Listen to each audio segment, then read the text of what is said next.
Polytechnic संस्थानों की परीक्षाओं में पारदर्शिता और सुरक्षा को बढ़ाने के लिए राज्य स्तर पर कंट्रोल रूम बनाकर उनकी ऑनलाइन निगरानी की जाएगी। परीक्षा से जुड़ी गोपनीयता को बनाए रखने के लिए प्रश्न पत्रों को एक गुप्त कोड में बदलकर संबंधित परीक्षा केंद्रों को ईमेल के माध्यम से भेजा जाएगा। केंद्र व्यवस्थापक पासवर्ड के माध्यम से इन प्रश्न पत्रों को डिकोड करेंगे और फिर उनका प्रिंट निकालवाकर छात्रों के बीच वितरित किया जाएगा, जिससे पेपर लीक की संभावना न के बराबर रह जाएगी। इसके साथ ही अब परीक्षा की उत्तर पुस्तिकाओं का मूल्यांकन भी डिजिटल माध्यम से किया जाएगा। यह निर्णय तकनीकी शिक्षा मंत्री आशीष पटेल की अध्यक्षता में हुई एक महत्वपूर्ण बैठक में लिया गया।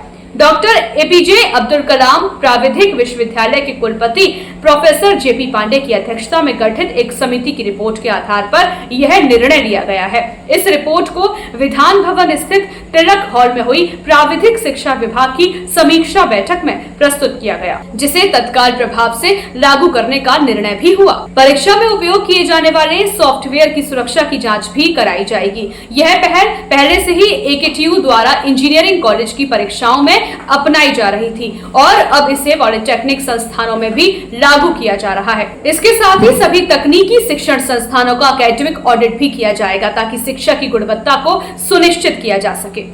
राज्य सरकार ने पॉलिटेक्निक संस्थानों की रैंकिंग के लिए एक नया portal state institutional ranking framework यानी कि SIRF भी लॉन्च किया है। इस पोर्टल के माध्यम से अब सभी संस्थानों की गुणवत्ता और प्रदर्शन के आधार पर रैंकिंग तय की जाएगी। जिन संस्थानों की रैंकिंग खराब होगी वहां सुधार के लिए विशेष प्रयास किए जाएंगे और जरूरत पड़ने पर सख्त कार्यवाही भी की जाएगी। इसके अलावा अब पॉलिटेक्निक संस्थानों में छात्रों और स्टाफ की उपस्थिति दर्ज करने के लिए बायोमेट्रिक सिस्टम लगाया जाएगा। अत्याधुनिक प्रयोगशालाएं स्थापित की जाएंगी। शिक्षकों और कर्मचारियों के रिक्त पदों को भरा जाएगा और उद्योगों से सहयोग लेकर छात्रों को रोजगार के अवसर प्रदान करने के निर्देश भी दिए गए हैं।